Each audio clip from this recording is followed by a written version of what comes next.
मेरा नाम दीपांशु है। मैं 2022 में आया था जापान। लैंग्वेज में 2 साल पहले पढ़ के आया था इंडिया में। डायरेक्ट मैं यहाँ पे था IIT सेनमंगाको, उसमें आ गया था। ओके भाई यार, मेरे को ना जॉब चाहिए जापान में। तो मैं किस फील्ड में जॉब कर सकता हूँ, क्या जॉब कर सकता हूँ? मतलब अगर मुझे जैसे कोई भी इंडिया से है, अगर वो पूछे कि मुझे जॉब करनी है जापान में, तो उसको क्या बोलेगा? जॉब करने के लिए भी ना आप अगर प्रॉपर कोई फील्ड लेके चूज़ करके आओ तो बेस्ट है। ऐसा नहीं है कि चल पहले जापान आ जाता हूँ फिर देखता हूँ। अगर जापान में पहले आ रहे हो तो पहले सेनमंगाको में आओगे ना। सेनमंगाको भी किस चीज़ के सेनमंगाको में आओगे, किस चीज़ के वोकेशनल कॉलेज में आओगे, वो भी पहले डिसाइड करके आना पड़ेगा। सो 2 फील्ड हैं जिनके बहुत ज़्यादा क्वेश्चन आते हैं। मेनली 2 फील्ड हैं, एक है IIT और एक है नर्सिंग।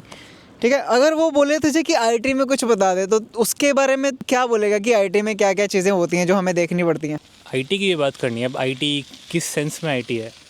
प्रॉपर कंप्यूटर जिसमें डेवलपमेंट होती है, या प्लस उसके अंदर की जो सेल्स होती है, या कुछ कुछ वो भी होती है जो UI वगैरह करती है। पहले वही है, सारी तुम्हारी इस पर बात आती है। तुम्हें एक पर्टिकुलर फील्ड लेके आना पड़ेगा। जो भी होती है ना जापान में, वो काफ़ी वाइड नहीं होती, वो काफ़ी नैरो होती है। एक छोटी सी चीज़ को लेके एक बड़ी चीज़ बनाई जाती है। मेरी भी ऐसी है जॉब जो है ना, उसमें भी नॉर्मल यही है, एक ही सॉफ्टवेयर यूज़ होता है, ठीक है। अब लेकिन उस सॉफ्टवेयर की जो कंपैटिबिलिटी है ना, वो हर एक चीज़ से देखी जाती है। काम किया जाता है एक पे ही है, सारा फ्रेमवर्क वगैरह सब कुछ एक पे ही होता है, लेकिन बस देखा जाता है कि हाँ चीज़ों के साथ कंपैटिबल है या नहीं है। ओके, IIT में कौन कौन से 2 मेन फील्ड है जो बताए थे मुझे? अच्छा, मैंने बताया था IT में एक तो या तो प्रॉपर डेवलपमेंट सेक्टर में जाओ, या IT के सेल्स डिपार्टमेंट में। और इन दोनों में जाने के लिए क्या रिक्वायरमेंट्स होती हैं? क्या स्टडी करके आओ या फिर क्या है? यार देख, कोई सी भी फील्ड में आने के लिए उसकी बेसिक्स जो है वो तुम्हें होनी चाहिए नॉलेज पहले से ही। मैं प्रेफर ये करता हूँ कि जापान अगर आ रहे हो, डायरेक्ट जॉब के बजाय पहले आओ एज अ स्टूडेंट। ठीक है, स्टूडेंट आओ, तुम्हें तुम्हारी लैंग्वेज की भी पकड़ बन जाएगी 1 साल के अंदर। ठीक है, और प्लस तुम्हें जो भी कॉलेज में जाओगे, स्कूल में जाओगे, वो तुम्हें एक प्रॉपर बेसिक से पढ़ाई जाएगी। तो जो जैपनीज़ टर्मिनोलॉजी तुम्हें नहीं पता होती, वो भी तुम्हें तुम्हारे वोकैब में ऐड हो जाएगी। तो एक बेस्ट ऑप्शन वो रहता है मेरे हिसाब से। लेकिन अगर सेल्स वगैरह की बात करनी है तो उसमें तो तुम्हें अपनी क्या कहते हैं, अब तुम्हारा IT सेक्टर भी गुड होना चाहिए, IT की नॉलेज भी। अब IT बोले जा रहा हूँ, कंप्यूटर्स वगैरह बेसिकली, ठीक है, वो तुम्हारी बहुत अच्छी होनी चाहिए। प्लस तुम्हारी जो जापनीज़ की फ्लुएंसी है ना, बोलने का तरीका जो है, वो तुम्हारा बहुत अच्छा होना चाहिए उस चीज़ को लेके। क्योंकि अगर सेल्स डिपार्टमेंट में जा रहे हो ना, तो तुम्हारा जो भी होगा ना, तुम्हारा IT फील्ड कम होगा, तुम्हारा कस्टमर टू कस्टमर जो बिज़नेस टू बिज़नेस का जो टॉक होती है ना, कन्वर्सेशन होती है, वो ज़्यादा होगी। ओके, 2 तरीके बताए, एक तो डेवलपमेंट में आ सकते हो IIT में, और एक सेल्स डिपार्टमेंट होता है। अच्छा, डेवलपमेंट में और क्या क्या चीज़ें होती हैं, क्या क्या है इसमें? जितना मुझे पता है 2 टाइप की होती है। या तो तुम्हारी कंपनी को एक पैकेज सेल कर रही होगी, या तो तुम्हारी कंपनी जो कस्टमर तुमसे मांग रहा है तुम वो उसको बना के दोगे। मेरी कंपनी जहाँ मैं काम करता हूँ, उनके खुद का एक पैकेज सॉफ्टवेयर है, एक प्रॉपर बेस सॉफ्टवेयर बना के रख रखा है। अब कस्टमर जो चाहिए होता है उसको देते हैं पहले तो, कि हाँ भाई हमारा सॉफ्टवेयर ये है, ठीक है, और फिर बोलते हैं मुझे इसमें ये भी चाहिए, कुछ एडिशनल चीज़ें भी चाहिए। तो फिर हम वो भी उसके अंदर एडिशनल ऐड करके, कस्टमाइजेशन करके हम उनको वो सेल करते हैं। नॉर्मली जब लोग कंज्यूम करेंगे तो वो कैसा रहेगा, कैसा दिखेगा? यार अगर सॉफ्टवेयर की बात करें तो एक प्रॉपर एक एप्लीकेशन होगी तेरी, एक स्क्रीन होगी, देख जो तो वो यूज़र UI होता है, उसके अंदर एडिशंस होती है। अब देख, मैं ज़्यादा डीप में जाऊँगा तो फिर उसमें अकाउंट्स वगैरह भी घुस जाएगा, वो मेरे को ज़्यादा पसंद है नहीं। तो ऊपर से बताऊँगा UI चेंजेस क्या होते हैं, ठीक है ना। और ऊपर से लगा ले कुछ कुछ होटल, जैसे मेरी कंपनी जो होटल का है, ठीक है ना, मेन होटल के अंदर भी ना काफ़ी सारी चीज़ें होती है। अब चीज़ जैसे कि एक प्रॉपर होटल हो गया जो प्रॉपर एक लॉजिंग वगैरह देती है, फिर एक हो गया जिसके अंदर रेस्टोरेंट भी होता है। ओके, मतलब किसी भी फील्ड में हो सकते हैं। फॉर एग्जांपल अगर होटल्स हैं तो होटल्स के लिए सर्विसेज क्या क्या हैं, उनकी एप्लीकेशन, या फिर कस्टमर कैसे यूज़ करेंगे उस होटल को, ठीक है। रिजर्वेशन होगा, फिर पेमेंट होगी, फिर सारा का चेक इन चेक आउट, ये वगैरह सब, है ना। और ये ओनली होटल्स के लिए नहीं, ये बहुत सारी चीज़ों के लिए, मतलब और कहीं पे भी जब जहाँ पे सर्विसेज होती हैं। मैंने तो अपना एक ऐसा आइडिया देने के लिए बात की है ना, एक रेफरेंस हो तो लोगों को समझने में आसानी हो जाती है। अच्छा, नेक्स्ट क्वेश्चन ये है कि मैं इंडिया में हूँ, मुझे इंडिया से डायरेक्ट जॉब करने के लिए आना है जापान में, उसके बारे में क्या कहोगे? पॉसिबल है बट ईजी नहीं है, क्योंकि जापानीज़ तुमसे जो एक्सपेक्ट करेगा ना, मेनली वो होगा कि तुम्हारी IT नॉलेज, चल ठीक है, तुम जापान में आओगे, तुम जैसे जॉब स्टार्ट हो रही है, तुम्हारी ट्रेनिंग वगैरह होगी, उसमें तुम्हें आ जाएगी।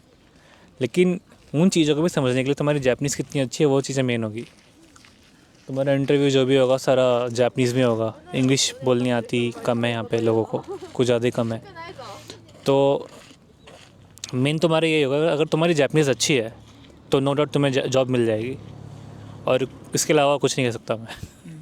ओके, सो बेसिकली जो मैंने सुना है कि जैसे लोग इंडिया से सीधा डायरेक्ट अप्लाई करते हैं, वो जो कंपनीज होती हैं वो इंग्लिश स्पीकिंग कंपनीज होती हैं, मतलब इंग्लिश कंपनीज होती हैं, यूरोप की होगी, अमेरिका की होगी, और यहाँ पे वो सर्विसेज देते हैं। जैसे इंडियंस हैं तो इंडियंस को इंग्लिश आती होती है, ठीक है, लगभग काम हो जाता है। जैपनीज़ भी थोड़ा बहुत आ जाएगा तो उनके अंदर कोऑर्डिनेशन बैठ जाएगा, तो वो वाली कंपनीज होंगी तो उसमें जैपनीज़ भी यूज़ नहीं होगी, और ठीक है, अगर उनमें अगर आपकी जॉब लगती है तो ठीक है।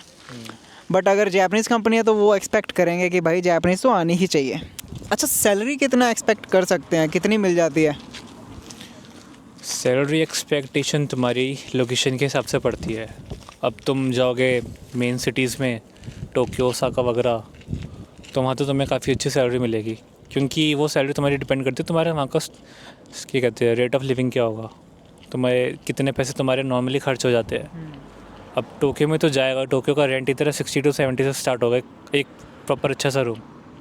अब तुम कमा रहे हो क्या कहते हैं 2 लाख, तो तुम्हारी जो सेविंग तुम्हें करनी होगी ना, तुम्हारी सेविंग अच्छी नहीं होगी। ओकायामा में ये अच्छा है कि चल यहाँ पे सब कुछ रेंट वगैरह भी काफ़ी कम है चीज़ों का, मेन सिटीज़ के अंदर भी काफ़ी इतना ज़्यादा है नहीं। टोक्यो से दूर दूर जाओगे तो तुम्हारी सैलरी अराउंड 2 लाख तक तो होगी, ठीक है ना। इसमें बीच में टैक्स भी कटेंगे, वो तुम्हारे जो हाथ में आएगी इन हैंड तुम्हारी या तो 1.7 आएगी या 1.8 आएगी, ठीक है ना। वो डिपेंड करता है तुम्हें तुम्हारी कंपनी कौन सा इंश्योरेंस पे कर रही है, कौन सा क्या यूज़ कर रही है। और अगर तुम टोक्यो साइड जाओगे, ओसाका साइड जाओगे, तो वहाँ तो तुम्हें अराउंड मिल जाएगी 2.3 या 2.4 के अराउंड। हाँ, बट ये होता है कि अगर तुम्हें नेगोशिएशन करना अगर आता हो तो तुम काफ़ी अच्छी सैलरी भी एक्सपेक्ट कर सकते हो। मेन सिटीज़ टोक्यो, ओसाका में आपकी सैलरी ज़्यादा हो सकती है, बट फिर समझ लो कि 1 लाख तो आपका रेंट ही जाएगा।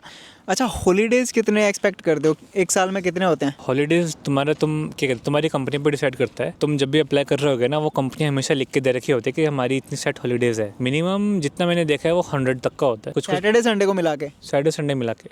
अब 100 सैटरडे संडे को काट के लगे तो भाई फिर तो ठीक है ना, चलते हैं सारे चलते हैं। तो सैटरडे संडे मिला के तुम्हारी 100 to 130 के बीच की एक रेंज रहती है, उसमें हर कंपनी की होती है। और उसको ऊपर से तुम्हारी क्या कहते हैं जो पेड लीव्स होती है वो आती है। ठीक है, सो पेड लीव्स भी होती हैं साथ में। कंपनी में काम करते समय और क्या क्या एक्स्ट्रा चीज़ें हैं जिनका ख्याल रखना पड़ता है, और क्या क्या काम होते हैं? काम है और उसके अलावा कौन कौन से काम होते हैं? काम के अलावा वाले काम हाँ। काम के अलावा काम तो पहले तो चल सफाई हो गई। सफाई तो तुम्हें भाई खुद ही करनी पड़ती है। और अच्छा, वो सफाई है किसकी, कंपनी की? पोछा वोछा तक तो नहीं होता, हाँ, बट जो जो डस्टिंग वगैरह होती है वो तो नॉर्मली चलती रहती है, क्योंकि बाहर यहाँ पे कोई काम वाली बाई वगैरह सिस्टम नहीं है जापान में, कोई नहीं आता साफ़ सफाई करने के लिए। तो खुद अपना जो तुम्हारा कूड़ा होता है उस कूड़ा को कहीं पे एक प्रॉपर जहाँ पे उठाने वाले आए लेने के लिए वहाँ पे रख के आना। सो बेसिकली अपनी कंपनी में खुद ही सफाई करनी होती है, और आपको शाचो मतलब कंपनी का सीईओ वगैरह भी आपको सफाई करते हुए मिल जाएंगे नॉर्मली। मेरी कंपनी में भाई सारे काम करते हैं। सीईओ तो खैर अलग उसका है, लगा ले बुचो तक जो भी है ना, वो सारे सबके फिक्स होते हैं कि चला आज मैं ये सफाई करूँगा, आज मैं ये सफाई करूँगा।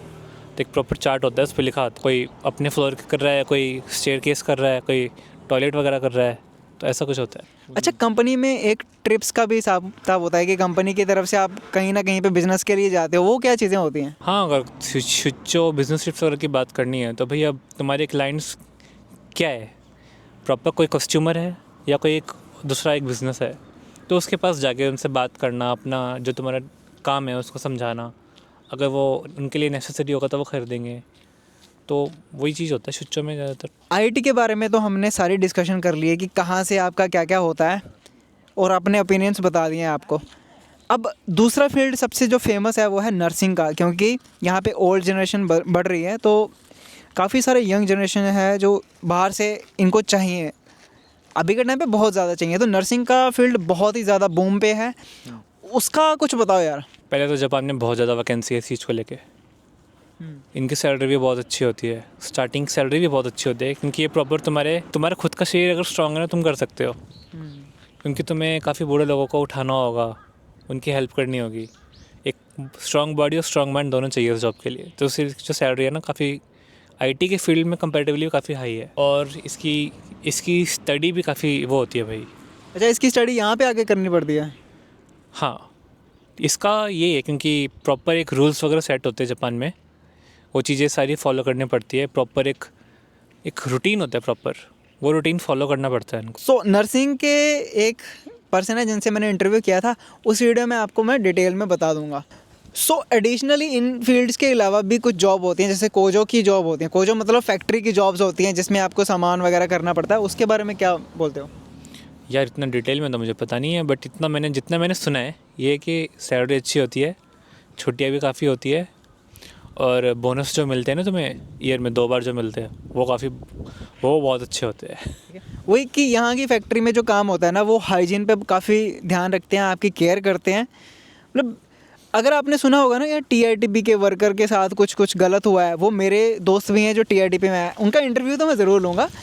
कुछ कंपनी ऐसी होती हैं जो ब्लैक होती हैं यार, तो ब्लैक कंपनीज़ में आपसे ओवर टाइम भी कराएंगे, आपसे सब कुछ, शनिवार की छुट्टी भी नहीं देंगे, सिर्फ संडे की छुट्टी होती है, ठीक है। पैसे मिल जाते हैं आपको, बट आपसे काम बहुत करवाते हैं। वो होती हैं कंपनीज, हर फील्ड में होती हैं, तो ये तो ध्यान रखना पड़ता है यार। ओवर टाइम होता है, प्लस कभी भी कॉल आ जाएगा, ऑफिस आओ, छुट्टी वाले दिन भी, संडे वाले दिन भी जब मर्जी कॉल आता है। ब्लैक कंपनी में तो ये होता है। अच्छा, टीआईटीपी और एसएसडब्ल्यू में कौन सा बेटर है? तो मैं अभी के लिए बोलूँगा एसएसडब्ल्यू ज़्यादा बेटर है। उसमें जितने भी लोगों से बात हुई है, काफ़ी अच्छा था उनका एक्सपीरियंस। बट टीआईटीपी में मैं कभी रिकमेंड नहीं करता किसी को जाने का, मेरे दोस्तों के साथ हुआ है यार। बट कुछ आपको अच्छे पॉइंट्स में मिल जाएंगे कि कहीं पे किसी की कंपनी अच्छी थी, उसके बॉस अच्छे थे, तो उन्होंने अच्छा उनका सपोर्ट किया।